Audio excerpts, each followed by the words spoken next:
Hello, bienvenue dans Dear Mama, le podcast qui met en lumière le parcours flamboyant des mamans de l'ombre, celles qui ont osé se réinventer, tomber, se relever, aimer autrement, changer de cap et surtout rester vraies. Aujourd'hui, on prend le moment pour écouter une femme, une maman qui a traversé la vie à sa manière, un moment d'humanité, de force, de vérité. C'est parti. Salut. Bonjour. Comment ça va? Écoute, ça va. Ouais. C'est bizarre d'être là, mais ça va, c'est agréable. On est bien. On est bien. On est bien là. On est bien installés. Ok. Alors, on va faire les présentations un peu autrement, mais avant ça, quand même, est-ce que tu as envie de faire une petite présentation pour les auditrices quelque chose un peu collégial. Un peu collégial, bah écoutez, bonjour, je m'appelle Jamila, j'ai 48 ans, je suis maman solo de 2 enfants en garde alternée et je suis formatrice consultante. Ouais, merci Jamila. Je t'en prie. Alors, pour commencer, on va lancer le podcast. C'est notre première. Félicitations. Merci beaucoup Jamila d'être là, d'avoir répondu positivement à ma demande. Eh ben, je suis ravie de faire partie de ce baptême du feu sur l'univers du podcast avec toi. Merci beaucoup en tout cas. Alors, pour commencer, j'aimerais que tu te présentes d'une manière un peu différente. Donc, j'ai 3 options. Donc, soit tu en choisis une, soit tu fais les 3 options. Ah. C'est toi qui vois. Alors, est-ce que si tu devais te décrire en 3 petites scénettes du quotidien, ce serait quoi? Donc, ça, c'est l'option 1. L'option 2, c'est quoi ta phrase, ton mantra du moment, ce qui te représente un petit peu en ce moment? Et l'option 3, ce serait ton entrée sur scène flamboyante avec, tu vois, si tu étais Dalida, par exemple. Comment ça se passerait? Comment tu arriverais? Ah, mais je vais te mixer l'option 2 avec l'option 3. J'entrerai sur scène avec une robe magnifique dorée à paillettes et je te crierai « Yalla !» J'adore. Alors, je t'en prie, à toi. « Yalla !» Il me manque la robe à paillettes. Ouais, il manque faudra qu'on en refasse un nocturne. Il y a des petites paillettes qui traînent quand même. Je peux, ouais. Voilà. Allez, je t'écoute. À toi. Alors, 3 petites scénettes. Bah non, je t'ai dit, option 2, ma punchline, c'est le Yalla. J'ai revu une interview de Sœur Emmanuelle il y a quelques temps et je crois que c'était Bernard Pivot qui lui demandait quel était son mot préféré et elle disait Yalla. Okay. Et en gros, ça peut revenir au Vamos de Rafael Nadal ou au Let's Go, on y va quoi. Ok. Donc on y va. Et puis, bah ouais, Dalida, t'as trouvé, hein. C'est ma mère, Dalida.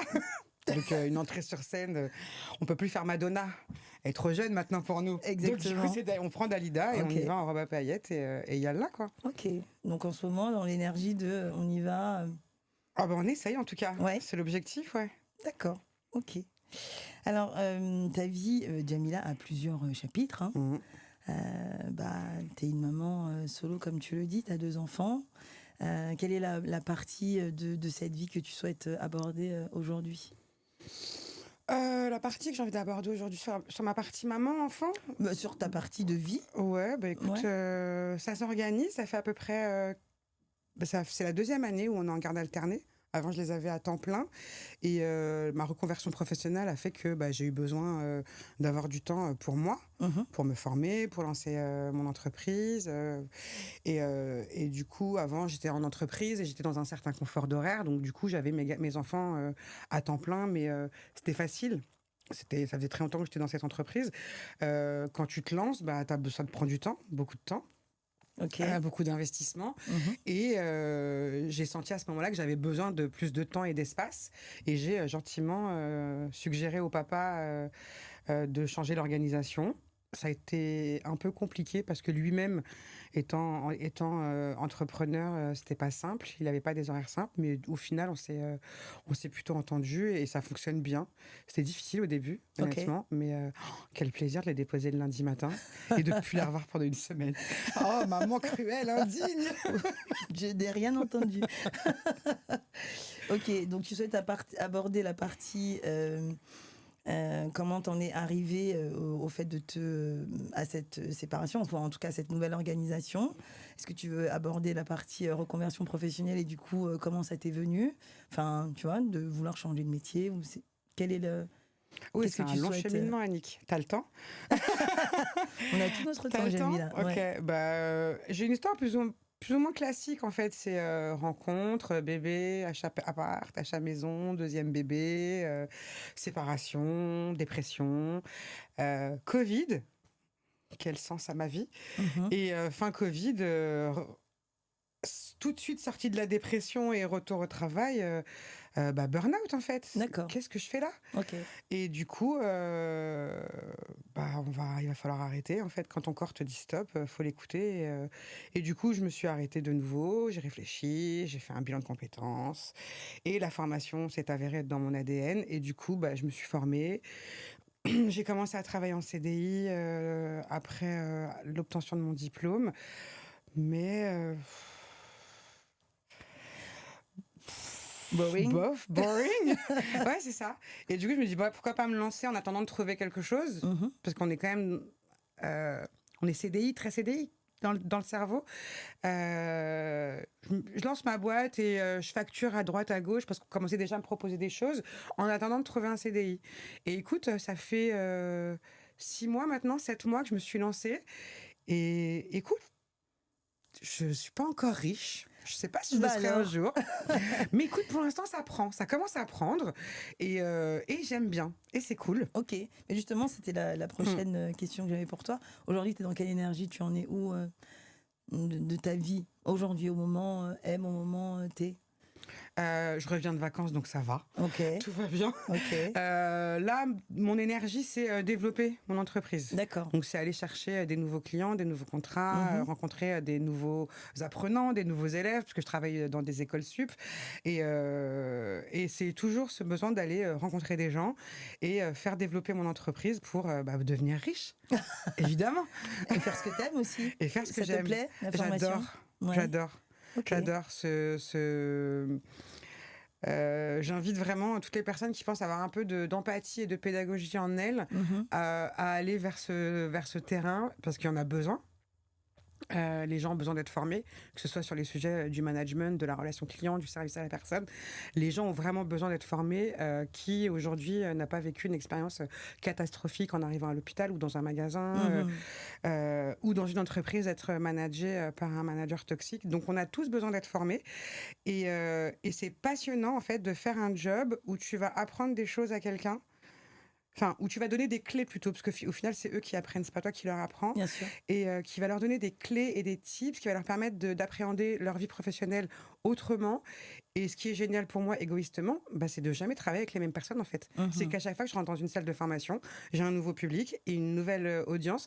Et en fait, je dois refaire mes preuves à chaque fois et avec des gens différents qui sont contents d'être là ou pas. D'accord. Et ça, c'est hyper challengeant et j'adore, ouais. Trop bien. J'adore. Ok. Alors, si j'ai bien compris, tu souhaites parler de la partie, tu m'arrêtes si je me trompe, mais pro, c'est-à-dire comment est-ce qu'on aborde donc aujourd'hui le sujet de comment t'as eu ce besoin de te réorienter, te reconvertir professionnellement.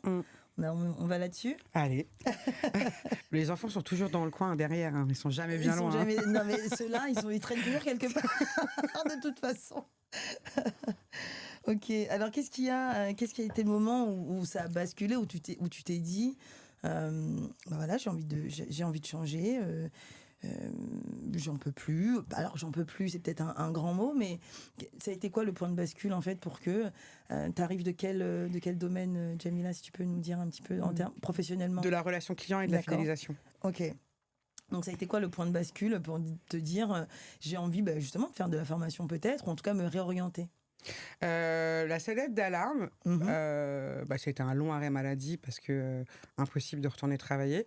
Sur mon histoire, j'ai envie de te dire, les 4 dernières années de mon dernier poste, j'ai eu 8 managers différents. D'accord. Donc 8 challenges différents, 8 targets différents. En fait, t'as pas le temps de construire quelque chose que tout de suite, il faut recommencer encore sur une autre voie. Et c'était épuisant. Et en fait, la chance que j'ai eue, c'est d'avoir une directrice très à l'écoute. C'est elle en fait qui a sonné l'alarme et qui m'a dit en fait je je te connais depuis longtemps, je te vois venir, tu es en train de mourir sur ta chaise, tu viens travailler à reculons, est-ce que tu as besoin de sortir? Ok. Donc on a encore des managers on a encore des à bons l'écoute. managers, absolument. D'accord. Et du coup, ma première action, c'est mais non, je peux pas. J'ai 2 enfants, j'ai un crédit, Ouais. je peux pas partir. J'ai 16 ans d'ancienneté dans cette entreprise. Mhm. J'ai donné beaucoup pour cette entreprise, qui m'a rendu aussi, je dois l'avouer. Donc ma première réaction, ça a été non, no way, c'est pas possible, je peux pas. C'était très inconfortable, mais en même temps, j'étais dans un espèce de confort. Allez, confort inconfortable. D'accord. Allez. Bon, il y avait un peu. Est-ce que c'était la zone de confort dans laquelle tu voulais pas sortir? Est-ce que c'était Absolument. les risques que tu voulais pas prendre? Absolument, c'était les risques que j'avais très peur de prendre. Et en fait, elle a juste mis la graine qui a germé pendant quelques semaines, quelques mois dans mon cerveau. Mhm. Et en fait, comme elle s'est rendue compte que j'étais pas prête, effectivement, à sortir, même si ça commençait à germer, elle m'a proposé cette première étape, de faire un bilan de compétences et de voir, après 25 ans de carrière, pourquoi j'étais vraiment faite et qu'est-ce qui pourrait me rendre heureuse, et peut-être, pourquoi pas, même en interne. Mhm. Donc, du coup, j'ai fait ce bilan de compétences. Et comme je te disais un peu plus tôt, c'est la formation qui est ressortie. Ok. Et ça m'a confortée dans quelque chose que j'avais déjà il y a très très longtemps dans mon esprit, parce qu'à la base, je voulais être prof d'anglais. Donc je savais que j'avais ça en moi, et là, du coup, ça s'est confirmé. J'ai essayé de regarder en interne s'il y avait des postes au service formation. Il n'y en avait pas. Mhm. Donc, c'était l'occasion. Il fallait partir. D'accord. Voilà. Très bien. Et je me suis dit, Merci. tant qu'à faire.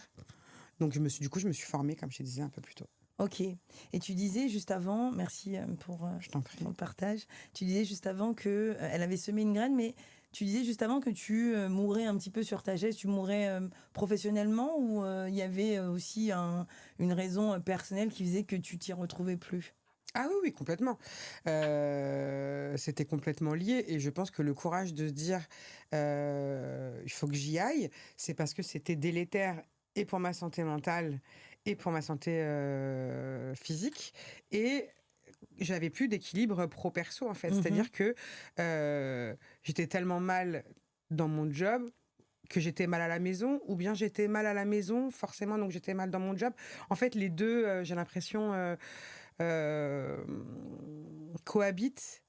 Du coup, j'avais plus envie d'être dans cette souffrance, et qu'en fait, mes enfants ou ma vie perso en pâtissent. Donc, du D'accord. coup, d'où cette prise de décision, parce que ça n'allait plus, à la maison non plus. D'accord. Fallait vraiment que je prenne cette décision de stop, allez, on passe à autre chose. D'accord. Et ouais, c'est pas simple. C'est pas simple à 45 ans de se dire allez, on arrête, on quitte une boîte, comme tu disais, tu parlais des risques tout à l'heure, où tu te dis ouais, je quitte une boîte dans laquelle je suis depuis 16 ans, j'ai 2 enfants, j'ai un crédit, et puis finalement tu te dis merci Seigneur, nous sommes en France et on a quand même des droits et des Oui. possibilités qui fait que on peut le faire. on peut le faire. On peut le Voilà. faire. Alors, Faut border, faut. on s'achète plus des rouges à lèvres Chanel, Oui, ni des oui. sacs Fendi, mais Merci on peut le pour faire. les marques. Voilà, désolée. On ne s'achète plus des rouges à lèvres de luxe et des parfums de luxe. On part moins en vacances, on va Ouais. moins au resto, mais on peut le faire. D'accord. Mm. Ok.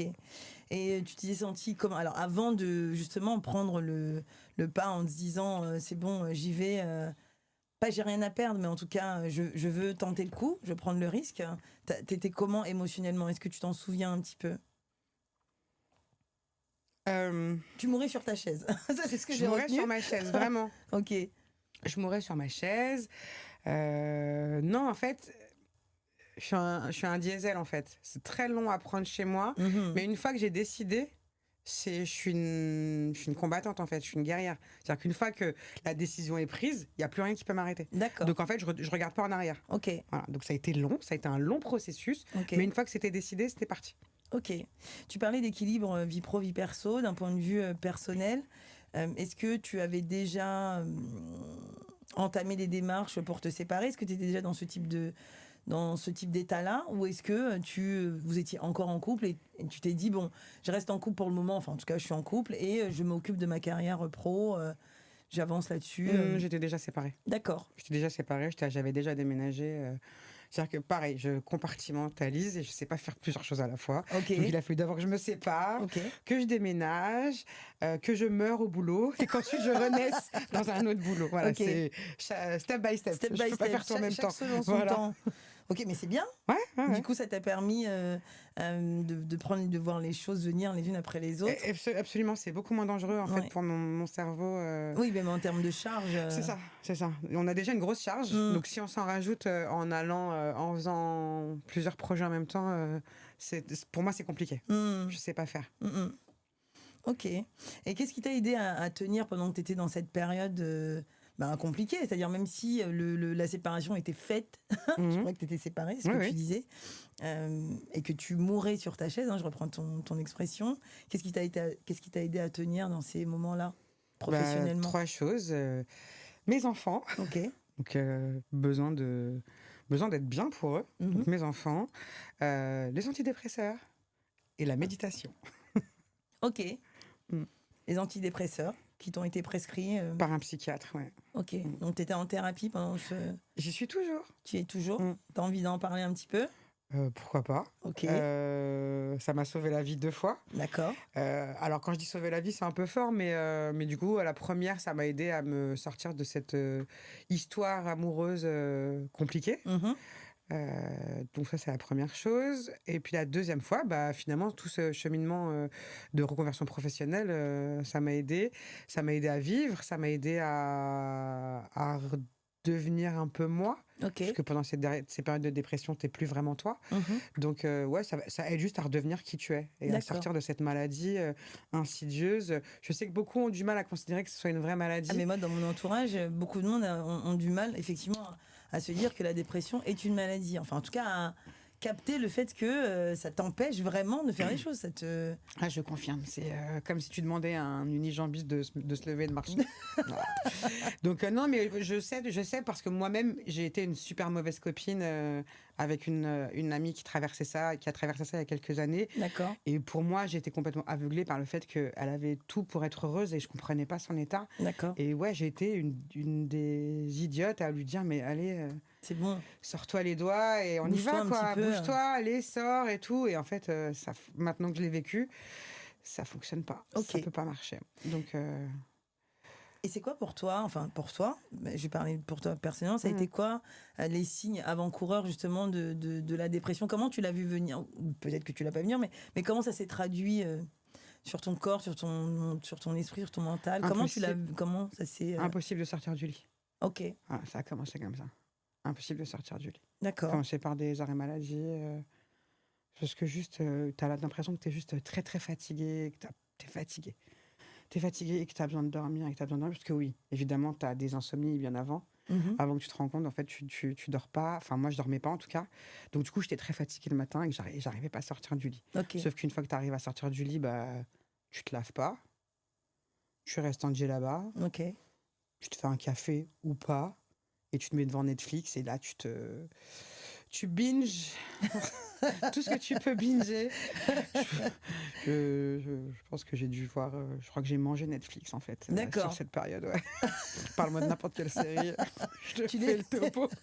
Il y en a que t'as revu quand même j'ai relancé Peaky Blinders hier soir. Oh, bouh. Je t'aime trop. Yellowstone. On aime, on adore. On adore. Je la reverrai pas tout de suite, mais on adore Yellowstone. Ok. Ouais. Donc Peaky Blinders, nouveau dans la place. Pour la 3e fois. Tout ça parce que... Non mais, tout ça pourquoi? Parce que pour moi, Tom Hardy est le meilleur acteur de ces 10 dernières années. Okay. Et je trouve que il est en train de se gâcher en faisant des films... C'est un peu le Jason Statham de l'époque, Guy Ritchie en Angleterre versus le Transporteur. Et Tom Hardy, extraordinaire dans Peaky Blinders et Venom. Okay. Ou Ravage. Ouais, mais quel gâchis en fait. Ouais. Donc du coup, j'avais besoin... Donc j'avais besoin de revoir Tom Hardy dans le rôle de... Dans un... Voilà. Quelqu'un que tu apprécies, que tu aimes. Donc du coup, j'ai relancé Peaky Blinders hier. Ok. Donc Netflix, ça fait partie aussi de la thérapie, visiblement. Absolument. Oui, j'ai découvert Ragnar Lodbrok aussi. Ragnar. Ragnar, Ragnar, je t'aime. c'est ça. Ok, Netflix t'a aidé à tenir, les antidépresseurs, donc tu as été en thérapie. Tu Ouais. es en thérapie toujours. Ouais. Et les enfants, surtout parce que du coup, tu es en arrêt maladie, tu fais rien de ta journée. Mhm. Et en fait, ta seule motivation, finalement, c'est à 18h de te dire il faut aller chercher les enfants à l'école. Mhm. Donc là, c'est tu te lèves, tu te laves. Bon, tu te maquilles pas, hein, mais tu t'habilles, tu prépares un dîner. Et tu mets ton masque de super maman et tu vas les récupérer à l'école et tu vas jouer avec eux. Il n'y avait pas de devoirs encore à l'époque, mais voilà, bah, tu fais le bain et tu joues et tu les nourris et tu les bordes, tu les couches, tu fais le câlin du soir et hop, Ok. tu repasses sur Netflix. Donc ça a participé aussi au Ouais. fait d'avoir des enfants. Je Ah, pense mais que complètement. ça aide aussi, Complètement. en tout cas, à s'accrocher à quelque chose, Absolument, à tenir. absolument. Ok, ça donne une raison un peu, D'avancer. ouais, Mm. de pas De sombrer pas sombrer. totalement. Ouais, Mm. exactement. Carrément. Donc je vais revenir un petit peu, si ça ne te dérange pas, à ta période de reconversion professionnelle. Donc tu me disais que tu as eu, après 16 ans dans cette entreprise, c'est Oui. ça? Tu as fait bilan de compétences, enfin, mais est-ce qu'il n'y a pas eu une période de flou? Enfin, je veux dire, ça me paraît tellement Fluide. simple, fluide. Ah bah écoute, après 16 ans, j'ai fait ça. Et puis, tu vois, est-ce qu'il y a quand même eu une période où... alors, tu mourrais sur ta chaise, on va pas y revenir. Mais j'adore l'expression parce que je vois exactement ce que je fais là. Tu vois, donc un peu en quête de sens aussi, genre qu'est-ce que je fais là, pourquoi je me lève le matin. Mais c'est ça. Mais je pense qu'en plus, après le Covid, ça a été un mouvement. Je pense qu'on a vu dans les stats qu'il y a eu un grand nombre, un boom dans les démissions et dans les reconversions après le Covid. Donc cette période de flou, elle dure. Enfin, est-ce qu'il y en a eu une quand même ou pas, ou est-ce que vraiment c'est passé de manière aussi fluide? Non. Voilà, raconte-nous. Je mourrais sur ma chaise, je te rappelle, Annick. Non, ça s'est fait dans la souffrance, dans la peur, dans le stress, du coup, parce que j'étais sur un poste fonctionnel, un peu stratégique, avec un peu de pression. Mais du coup, la pression qu'on me mettait n'était pas accompagnée des moyens qui pouvaient m'aider à mettre en œuvre les choses, les objectifs qu'on me demandait. Donc du coup, non, beaucoup de stress, beaucoup de peur, beaucoup de travail inutile, parce que tous mes projets, finalement, même une fois que j'arrivais à mettre mes projets en route, t'as toujours le goulot d'étranglement de l'IT, et en fait mes projets passaient pas, donc en fait c'était à chaque fois ça glisse, et t'as vraiment l'impression de bosser pour rien. Donc ça vient accentuer cette quête de sens qui te dit en fait je bosse pour rien, au boulot ça se passe pas bien, je bosse donc je suis pas bien chez moi, et en fait je dis mais pour tout ça pourquoi? Un salaire à la fin du mois, oui, mais on le sait tous aujourd'hui à notre âge que ça suffit plus en fait juste de gagner un salaire. Donc à un moment donné on a le droit de dire des gros mots? Je ne sais pas. Fuck. Fuck. Ça va. Non, fuck. Fuck. Donc c'est difficile. Oui. Et oui, tu as tout ce stress du risque à prendre de nourrir 2 enfants, de te nourrir, de payer ton crédit, ton loyer, de continuer à vivre en fait. Ok. Et par rapport à... ok. Donc il y a eu cette période de flou quand même, donc de quête de sens, de pourquoi, machin, de pourquoi en tout cas, pourquoi tu étais là, pourquoi tu venais. Ensuite il y a eu donc ce bilan de compétences, ça s'est vraiment enchaîné, ça a été financé par exemple par ton entreprise. Tu vois, est-ce que tu peux m'en dire un petit peu plus, rentrer un peu plus dans le détail à ce niveau-là? Oui, si par exemple on a une maman là qui nous écoute et qui se dit j'aimerais bien moi aussi retrouver peut-être un peu de sens, mais toujours dans la voie de l'entreprise, parce qu'on parle beaucoup de l'entrepreneuriat, mais mon objectif c'était de rester en entreprise, voilà, vraiment. exactement. J'imaginais pas du tout que je serais entrepreneur un jour, pas du tout. Alors oui, moi j'ai eu de la chance, le bilan de compétences a été financé par mon entreprise. D'accord. Ça coûte entre 2000 et 2500 € €. On peut se le faire on peut se le financer aussi avec son CPF. Et on peut faire un bilan de compétences tous les 5 ans. D'accord. Voilà, j'ai appris plein de choses du coup quand je me suis renseignée sur le sujet. Ok. Donc on peut faire on considère que dans le marché du travail, tous les 5 ans, on a acquis de l'expérience et des bagages qui font qu'on peut faire ce bilan de compétences. Donc tous les 5 ans, on peut en faire un. On peut soit le financer avec son CPF, soit se le faire financer par son entreprise. Ok. Et, Donc tu as eu de la chance. Donc moi, j'ai eu de la chance de me le faire financer. Ça a été un parcours compliqué, ce bilan de compétences, parce que j'étais pas encore bien guérie. Donc j'avoue que parfois, j'ai séché, j'y allais pas. Bon, c'était du distanciel, mais j'avais toujours je somatise beaucoup, donc quand je suis pas super méga motivée, Ok. enfin quand je suis pas très bien, j'ai tendance à pas être bien physiquement, et du coup j'ai eu pas mal d'arrêts maladie où du coup je pouvais pas assister aux séances, donc ça a pris énormément de temps. Ça a pris énormément de temps, et en plus je sais pas en vrai si j'étais prête psychologiquement à faire cette introspection sur ma carrière. Ah oui, parce que là c'est deep. Ah, c'est deep, Ouais. c'est deep professionnel en fait.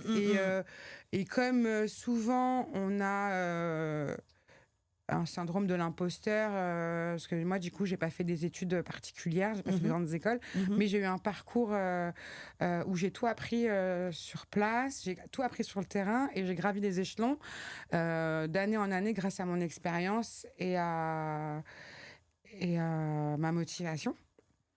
Et du coup, tu as ce syndrome de l'imposteur, en fait, parce que tu te retrouves en face de gens qui ont fait des grandes écoles.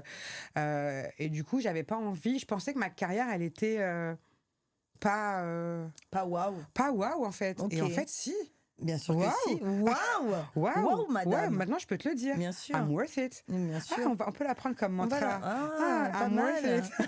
Je sais pas si je préfère pas Yalla. Je sais pas. À réfléchir. À réfléchir. Mais ouais, non, waouh, en fait. Et en fait, ça a été dur de faire ce bilan de compétences, parce que j'y croyais pas, en fait. Je voyais pas l'intérêt. Je viens du monde des centres d'appel à la base, donc pas si glamour que ça. Et puis, au final, en faisant tout ce parcours, d'aller chercher, creuser ce que je sais faire, ce que je sais pas faire, ce que j'aime faire, ce que j'aime pas faire. Ouais, en fait, waouh. Ok. Ouais. Donc c'est à ce moment-là que tu as pris conscience que... I'm worth it. Ouais, mais que tu avais une carrière pro, que tu avais de l'expérience, que tu savais plein de choses. Que j'étais sous-payée. C'est à ce moment-là qu'on se rend compte en général. Absolument, ouais. Oui. C'est qu'avec tout ce que je sais faire, c'est tout ce que je gagne. Et vraiment, refuck. Tu m'étonnes. D'accord, ok. Et aujourd'hui, alors, dans tout ça, ta relation avec toi-même, parce que je suppose quand même que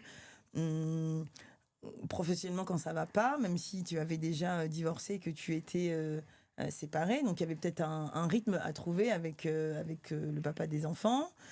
Tu débutais donc ce bilan de compétences, tu somatisais encore 2-3 choses. Ton rapport à toi-même, ta relation avec toi-même, elle t'en était où à ce moment-là ? À quel moment ? Au moment où tu as eu ta reconversion professionnelle, où tu as mis sur les rails ta reconversion professionnelle. Ton rapport à toi-même, il était comment ? À ce moment-là, j'étais super bien, parce que comme je te l'ai dit tout à l'heure, une fois que c'est décidé, go, en fait. Donc du coup, après ce bilan de compétences, on a fait toutes les démarches pour que je sorte de l'entreprise. J'ai fait toutes les démarches, évidemment, tout le monde connaît, aller s'inscrire à l'époque, c'était encore Pôle emploi, donc France Travail, faire toutes les démarches pour s'inscrire, commencer à recevoir des indemnités, et là, commencer à benchmarker toutes les écoles dans lesquelles je pourrais faire une formation pour devenir formatrice. Parce que malgré tout, ce syndrome de l'imposteur, même si tu te rends compte que tu as de l'expérience, là, tu viens te vendre dans un nouveau métier. Okay. Donc du coup, pour ne plus avoir ce syndrome de l'imposteur, pour moi, il était important de sanctionner mon expérience par un diplôme. D'accord. Donc du coup, là, j'ai commencé à benchmarker toutes les écoles, et je trouvais une super école avec un parcours long. Du coup, je m'étais dit qu'après 25 ans de travail, j'avais le droit de m'accorder une pause pour moi, et plutôt que de me former en 15 jours, J'allais prendre mon temps et du coup j'ai pris une formule sur 6 mois, Ok. hyper complète, dans un super cadre je te donnerai peut-être, tu mettras en référence le nom de l'école parce que vraiment c'est une très très bonne école Ouais. et que je conseille vraiment à tous ceux qui veulent faire ce métier demain. Donc ça m'a pris 6 mois de formation, 1 mois pour rédiger le mémoire. Un mémoire à rédiger, et une soutenance à passer. Ce n'est pas si facile. Mais oui, mais bien sûr. Voilà. Bah, enfin, Donc, bien sûr. 8 mois plus tard, t'es diplômé. Ok. Et Cool. Et bah là, tu commences à chercher du boulot. là, tu te sentais. Et là, tu te sens, mais vas-y, go. Ouais, j'y fort vais, pour je y aller, cherche. Je cherche. Et là, tu te dis, j'étais pas super bien payée. Mais là, en fait, c'est un nouveau métier. Et je suis encore moins bien payée. Mais oui, là, tu recommences. Voilà, donc en fait, il faut accepter ça, en fait. Ok. La nouvelle étape de flou qui va venir te prendre à ce Oui. moment-là, quand tu cherches du boulot, c'est... Oui. Ah ouais, en fait, comment je valorise mes 25 ans de Bien carrière sûr. sur un nouveau job? Parce Eh que là, ben, tu es nouvellement t'es consultante en formation. nouvelle formatrice, quoi. Ouais, exactement. Donc, tu n'as pas l'expérience. Enfin, sur le papier, Si, en tu tout l'as. cas. Enfin, oui, moi, Sur le je l'avais. papier. Alors, pour le coup, moi, je l'avais. Oui. Parce que j'avais quand même beaucoup formé. Ok. Donc, du coup, c'est là que je me suis rendu compte que, du coup, il fallait que je mette en exergue. Enfin, en fait, qu'il fallait que j'explose complètement mon CV. Le format CV de base, j'ai fait ci, j'ai fait ça, le catalogue de tes expériences, pour aller chercher vraiment et mettre en avant tes compétences. Ok. Donc, voilà. Donc, du coup, parce que, effectivement, les salaires en début de carrière de formateur, même quand tu as 46 ou 47 ans, c'était pas foufou. Ouais. Ok. Donc voilà, gros travail de remise en question. Là, tu dis, pourquoi j'ai fait ça? Mais pourquoi j'ai fait ça? Oui. Non, c'est pas possible. Mais en même temps, aucune envie de retourner dans mon ancien métier. D'accord. Ça aurait pu bien. être très facile, hein, Ouais. d'aller me vendre dans une autre Bien sûr. entreprise, sur mon ancien métier, de faire ce gap d'une entreprise à une autre, mais aucune envie. Oui. Non, non, j'étais partie pour être formatrice. Je serais formatrice. T'as eu des moments de doute quand même? Ouais. Ouais. Genre. Sur quel. Pas de job en fait. D'accord. Tu réponds, tu postes, mais je pense que tous les gens qui cherchent du travail passent par ces moments-là. T'as pas de retour, tu corresponds pas au profil, ou t'es trop jeune, ou t'es trop vieille, ou c'est pas assez bien payé. Il y a eu des semaines, pas une seule annonce intéressante. Ok. Parce que du coup, en plus, j'avais ce truc de je ne réponds pas à n'importe quelle annonce. Si l'annonce me correspond pas, ça sert à rien. Sur un coup de malchance, je suis prise, pas envie. Donc du coup, Je crois que ça me dit quelque chose. donc non, pas envie en fait. Donc j'ai eu des semaines où aucune annonce intéressante. Et ouais, tu te dis. Et qu'est-ce qui t'a aidé à tenir? Du coup, je repose la question dans ces moments-là où tu dis bon, j'ai fait la formation, j'ai fait ceci, je sais que c'est ça, machin, mais ça ne prend pas. Je vais quoi. trouver. Non, je vais D'accord. trouver. Je vais finir par trouver. La détermination. La détermination, je Ok. sais que je vais trouver. Ok. Je sais que j'ai trouvé. Et j'ai trouvé. Et tu as Et trouvé. j'ai trouvé. J'ai fini par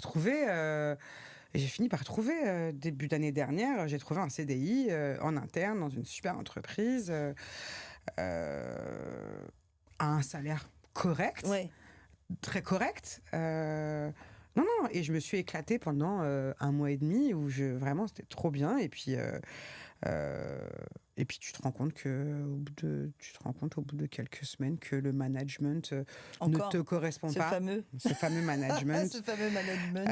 Ne te correspond pas et du coup là la somatisation revient, donc je retombe malade, donc arrêt maladie et on se quitte en bon terme pendant la période d'essai. Merci.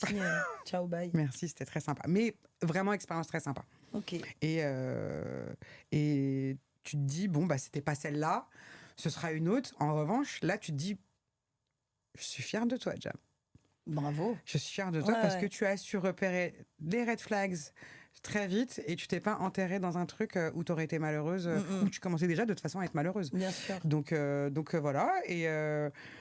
Et après, tu retournes dans le je cherche du travail. Et non, c'est pas vrai. Pas tout de suite parce que du coup, c'est terminé en juillet. Donc il y a les Partir en vacances. vacances. Il y a les vacances. Avec les enfants aussi, je veux dire, on est. C'est ça, tu peux pas commencer un job. Bien sûr. Allez, si on disait que dans le monde des bisounours, tout allait bien et que je retrouve un job tout de suite, je fais quoi de mes enfants au mois d'août? Donc voilà. Donc j'ai repris la recherche au mois de septembre et la redéprime. Rien. Ok. Mais vraiment rien. Et là, tu comprends en fait que ça se joue avant. Pour la rentrée de septembre, ça se joue avant. Donc j'avais loupé le coche et un pote à moi qui a fait l'école avec moi, qui lui est dans l'hôtellerie, Camille, pour ne pas le citer, Salut Camille. Hello. M'appelle, me propose des trucs et je dis mais je peux pas, j'ai pas de statut, j'ai rien. Et il me dit bon vas-y, dimanche, mairie de Saint-Ouen, on va prendre un café. Prends ton PC. Et donc en fait, un dimanche, le dimanche 15 septembre, je crois que c'était le 15 septembre, enfin bref, on se retrouve dans un café. Il faisait super beau ce jour-là, dans un café à Saint-Ouen et sur le site de l'URSSAF. Ok. Et c'est comme ça que j'ai créé mon micro-entreprise. Ok. Bravo, félicitations. Merci. C'est beau? Ouais, c'est beau. Fier? Ouais, super fier. Mhm. Et 3 semaines après, Premier contrat qui tombait. on m'appelle en me disant Ouais. ça te dirait de. Non. Tu te sentirais de donner des cours d'anglais à des bachelors et des BTS? Ouais. Quelle question. Bah ouais. Donc voilà. Ok. Donc premier contrat, deuxième contrat, troisième contrat. Et c'est comme ça que ça fonctionne depuis 6 mois et j'ai rien fait encore. D'accord. Je Très travaille bien. sur une plaquette, promis, j'arrive bientôt à la rentrée avec toutes mes offres. Mais écoute, pour l'instant, le réseau fonctionne bien. Trop bien. On adore. Ouais. Ok. Merci beaucoup pour Je ce t'en prie. partage, Jamila. Ce partage d'expérience. Tu disais tout à l'heure que donc Netflix, on le met un peu de côté, mais la méditation et les antidépresseurs t'avaient un peu sauvé. La méditation, comment tu y es arrivée? Comment est-ce que tu as découvert? J'ai découvert grâce à toi, baby. Arrête, tu rougis. J'ai découvert grâce à toi, baby. En fait, je dormais pas. À la base, j'ai commencé à méditer. Alors, je suis quelqu'un de douloureux. Donc, du coup, et j'ai des problèmes de sommeil. Et en fait, j'ai une copine qui est psy et qui est hypnothérapeute. Et je l'avais vue faire une séance d'auto-hypnose à sa fille qui s'était brûlé la main chez moi une fois. Mhm. Et j'avais trouvé ça très intéressant. Et elle m'a dit que ça existait pour le sommeil. Et en fait, j'ai commencé donc du coup, parce que oui, évidemment, les somnifères, merci, ne fonctionnaient pas chez moi. Mhm. Et du coup, je me dis, bon, bah, je vais essayer l'auto-hypnose pour voir si ça fonctionne. Mhm. Et ça a fonctionné un temps. Et puis un jour, tu m'as parlé de la méditation. Tu m'as dit que tu méditais beaucoup. Et je me suis dit, tiens, je vais essayer. Et j'ai trouvé dans la méditation autre chose que ce que proposait l'auto-hypnose juste pour dormir. La méditation, aller chercher des choses un peu plus deep, un peu plus réflexives, Mhm. plus qu'un balayage corporel. Oui, un scan. Voilà, un scan corporel pour se détendre et s'endormir. Ok. Donc du coup, alors moi, contrairement à toi, je ne sais pas encore méditer bien toute seule. Donc sur YouTube, je trouve des vidéos de méditation accompagnée. Ok. Avant, c'était que le soir pour dormir. Et il m'est arrivé parfois de méditer, faire des méditations courtes pour me recentrer avant une formation, avant ma soutenance, ou parfois même le matin, juste pour me dire Ouais, on Yallah lance. on y On va. lance la journée. Allez, il faut y aller. Ouais. Trop bien. Ok. Ben, je suis ravie de t'avoir Merci à toi. mise sur le chemin de la méditation, ce qui fait beaucoup de bien, qui Ouais. rend pour moi beaucoup plus alerte sur les choses. Je trouve vraiment que la méditation, ça te met dans un autre mode, Ouais. en mode solution, tu vois. C'est-à-dire, il y a un truc, bon, ben voilà, on cherche comment résoudre et pas rester sur le problème. Je trouve que ça fait passer un... Ça fait passer un... Ouais, exactement. Ouais, Ouais, c'est ça. carrément. Donc, je vous recommande à toutes de faire des séances de méditation. Ouais, et puis même si on ne sait pas et que notre esprit se balade, on revient, vous inquiétez Exactement. pas, allez taper sur YouTube méditation et vous aurez plein de vidéos, vous trouverez le vôtre qui vous convient et vous vous laissez guider. Exactement. Il faut commencer, il Ouais. faut mettre un pied Ouais. dedans. Il faut commencer. Le principal, c'est de L'essayer, commencer. c'est l'adopter. Waouh. Je vais me lancer dans le marketing. Alors, Jamila, si tu pouvais parler à la femme que tu étais il y a 5 ou 10 ans, Choisis 5 ans ou 10 ans, c'était pas la même. c'était pas la même femme? C'était pas la même. Non. Bon, bah, les deux, mon capitaine. Les du deux. coup. Il y a 10 ans, je dirais fuis. Fuis. Ouais. Non, c'est pas vrai. Pourquoi Non, c'est pas vrai, pas du tout. Non, mais non. Non, parce que mine de rien, grâce à cet homme, j'ai 2 merveilleux enfants, ça se passe bien et ça fait partie de ma vie finalement, ça fait Bien partie sûr. de mon chemin de vie. Donc non, je regrette absolument pas. Il y a 10 ans, j'étais où? J'étais où il y a 10 ans? Nous sommes en 2025, donc 2015. Ah Moi, je venais d'avoir un bébé. Eh ben, moi aussi, il avait 1 an. Mhm. Bah, j'aurais dit fais le deuxième pour refaire le troisième après. Oh. Parce que du coup, j'ai pas pu faire de troisième, Ouais. mais j'aurais bien aimé en avoir 3. D'accord. Ouais. Ok. Donc, qu'est-ce que tu lui dirais? Eh ben, À fais le part deuxième. Non, fais le deuxième. fais le deuxième, ok. Ah mais non, fais le troisième. Le troisième. Fais le troisième, pardon. Mais Ouais, oui. c'était la deuxième en 2014. Exactement. Ouais, fais le troisième. Fais le troisième. Fais le troisième. Ok. Mais et celle d'il y a 5 ans. Alors, attends. Ah, pardon. Fais le troisième. Ok. Quoi d'autre? Oh, vous n'allez pas vous échapper comme ça, madame. Fais le troisième. J'aurais peut-être dit forme-toi. D'accord. Forme-toi à quelque chose. J'étais sur un poste à l'époque de chef de produit et clairement ça nécessitait une petite formation, Un peu plus de technicité. Ouais, donc forme-toi. D'accord. Forme-toi, n'hésite pas à faire des formations tout le temps en fait. Je regrette de ne pas avoir fait de formation plus Suffisamment. dans ma carrière. Ouais. De validation Des acquis par l'expérience. Mhm. Enfin voilà, se former. Ouais, VAE. Ouais. Se former, forme-toi plus. Mm. Forme-toi plus. Forme-toi plus, pourquoi? C'est quoi? Qu'est-ce qui est important pour toi justement dans la formation, dans le fait de se former? C'est d'apprendre, c'est de toujours se remettre en question, c'est d'apprendre des nouvelles techniques parce qu'en fait le milieu professionnel change. Constamment. Je sais que par exemple il y a quelques années j'ai raté un poste bêtement. Après je sais pas, on va dire que c'était mon chemin de vie de pas avoir ce job, mais juste parce que j'avais pas d'appétence pour les nouvelles technologies. Et, Pas encore. Pas encore. Voilà. encore. Je me suis mise à l'intelligence artificielle que très très récemment et ça change la vie. Bien utilisé, honnêtement, c'est quand même puissant comme outil. Donc ouais, forme-toi. Forme-toi. Donc il y a 10 ans, fais le troisième et forme-toi. Ok. Il y a 5 ans? Il y a 5 ans.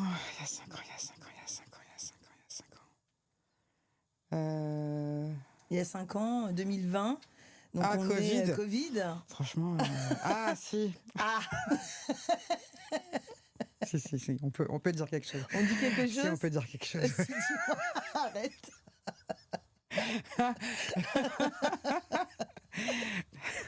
Désinstalle Teams de ton ordinateur. Plus d'apéro Teams. Fini les apéros Teams. Okay. Ça a été violent cette période. Ça a été violent cette période. Ouais. Période Covid. Ouais, période Covid, c'était violent. Okay. Sur. En quoi ça a sur été l'alcool. Ouais, sur l'alcool, c'était violent. D'accord. Du coup, t'es pas bien, tu vois plus tes potes, tu vois plus ta famille, et ton seul lien, c'est les Teams ou Zoom. Et qu'est-ce qu'on fait?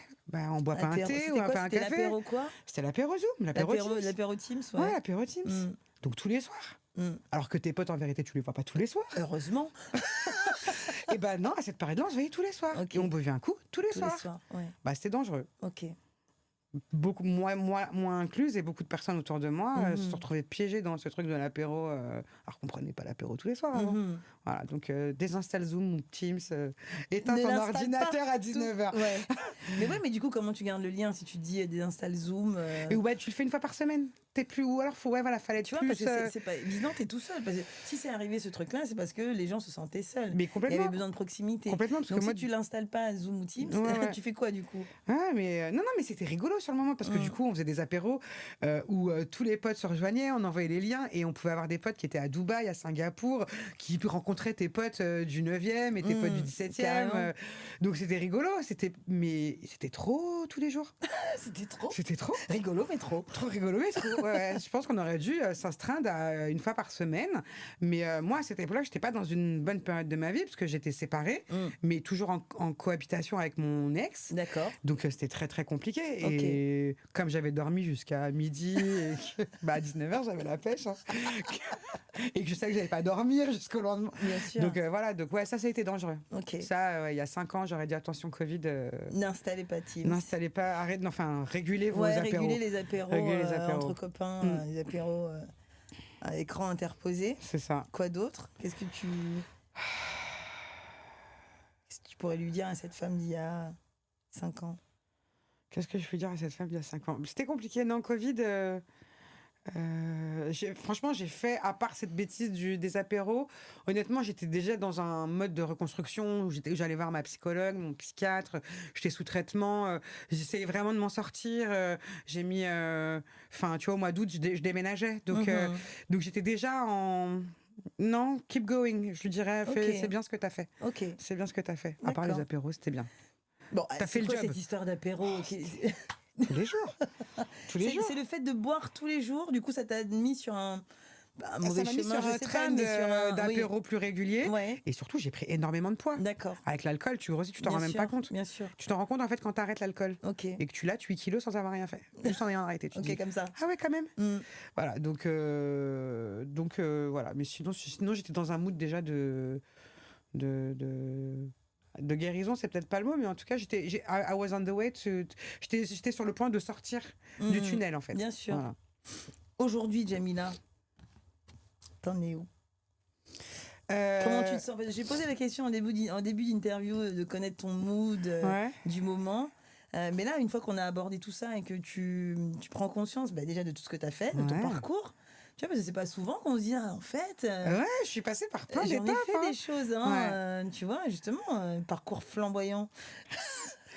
Là, comment tu te sens? Là, Qu'est-ce tout de suite, Ouais. là, tout de suite, maintenant, je suis contente d'être avec toi. C'était Ouais. cool de faire ce petit rewind de ma Ouais. vie. Mhm. Je me rends compte que je suis passée par des étapes compliquées, Mhm. des étapes super sympas. Mhm. Je suis contente parce que je me retrouve comme j'étais avant. Ok.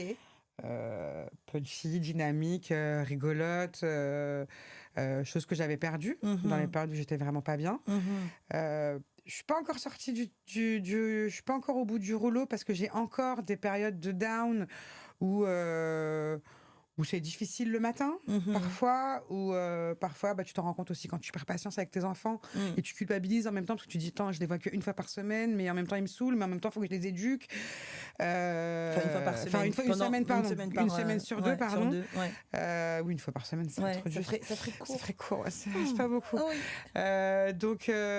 Mais en tout cas, comme je te l'ai dit en début d'entretien, j'ai envie d'y aller, j'ai envie de développer cette entreprise. Mhm. Je me garde toujours ce plan B de retourner en entreprise si ça le fait C'est pas complètement effacé non, parce que de vraiment ta au fond tête. de moi, je pense pas avoir ce truc d'entrepreneur dans mon ADN. Donc écoute, on verra. Le printemps est là. Tout va bien. Oh là là, on adore. Voilà. On adore ce soleil. Donc non, je vais bien. Je marche. J'apprends à marcher en marchant. Ouais. Voilà. Ok. À chaque jour suffit sa peine. Ouais, Il y a des jours plus faciles que d'autres. Et Ok. on continue. J'adore. Merci. Cool, trop bien. Alors, si tes enfants, je sais pas, dans 1 an, 2 ans, 5 ans, quand ils auront l'âge, tombent sur ce podcast, c'est quoi la petite dédicace que tu leur fais? Qu'est-ce que tu aimerais leur dire? Que je les aime plus que tout, qu'ils sont drôles Oui. et que j'espère qu'ils continueront à me faire rire encore, que je suis là pour eux, qu'ils peuvent être fiers de moi, fiers d'eux et que je serai toujours là pour eux quoi qu'il arrive et que je serai toujours plus forte qu'eux et je les mettrai toujours par terre s'il le faut. Clair. Quoi qu'il arrive. Quoi qu'il arrive, même avec des moustaches, je te mets par terre. T'as entendu? C'est à toi Abel. qu'on parle, Abel. Même Amber. Même Amber, en vérité, elle a besoin de... C'est clair. Ok. Non, c'est cool. Ok, trop bien. Et si tu avais un conseil maintenant à donner à la maman qui nous écoute, à la Dear Mama qui nous écoute, ou au Dear Mama, l'une, ou qu'est-ce que tu aimerais leur faire passer comme message? C'est pas un chemin qu'on fait toute seule. Mhm. La vie, c'est pas un chemin qu'on fait toute seule. Mhm. Que la vie soit cool ou pas cool, qu'on ait des épreuves ou pas, c'est pas un chemin qu'on fait toute seule. Et en fait, moi, si j'ai réussi à traverser toutes ces épreuves, c'est parce que j'ai été accompagnée, soit par ma thérapeute, soit par mon psychiatre, soit par ma famille, soit par mes amis. Soit par ma directrice à l'époque. Donc, c'est pas un chemin qu'on fait toute seule. Donc, je sais que c'est dur quand on va pas bien d'en parler. Moi-même, j'ai été très, très fermée à une époque et j'arrivais pas à parler. Mais une fois que tu arrives à le dire, tu te rends compte qu'en fait, les gens qui t'aiment et qui sont autour de toi sont là pour toi, quoi qu'il arrive. Bien sûr. Donc, c'est pas un chemin qu'on fait toute seule et qu'il faut pas avoir peur d'en parler. Faut pas avoir peur de demander de l'aide, soit à un professionnel, soit à ses potes, parce que tout seul, on peut pas y arriver. C'est impossible. Faut arrêter. On a beau être des Wonder Woman et avoir des charges mentales comme ça, on peut pas toute seule. Faut se dédouaner du regard des autres aussi.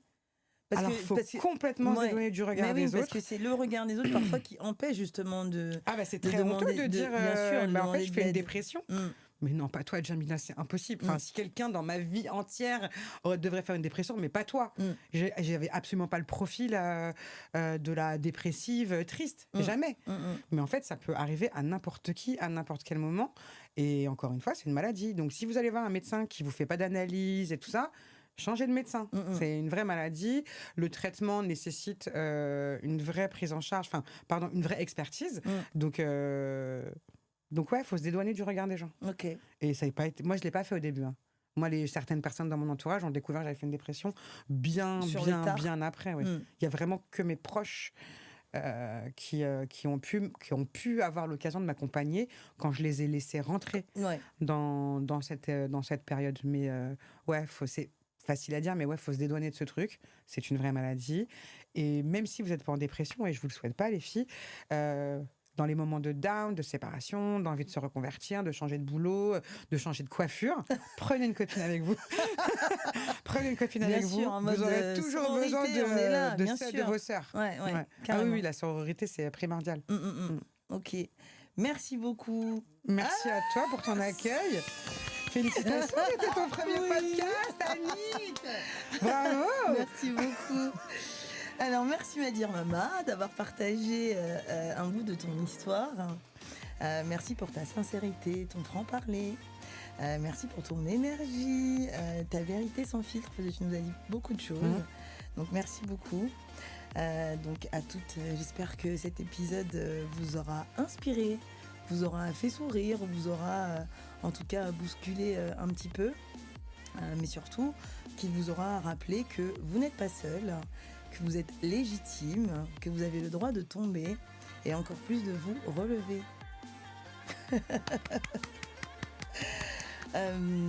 Donc Dear Mama, c'est une self-place où on peut aborder tous les sujets. C'est un espace pour toutes celles qui avancent avec des cicatrices, mais aussi avec du feu dans les yeux et qui aiment différemment et qui aiment à leur manière. Partagez cet épisode s'il vous a plu. Laissez 5 étoiles sur les plateformes de podcast parce que ça compte vraiment, c'est important. Et surtout, n'oublie jamais, chère maman, qu'il n'est jamais trop tard pour écrire un nouveau chapitre. Voilà.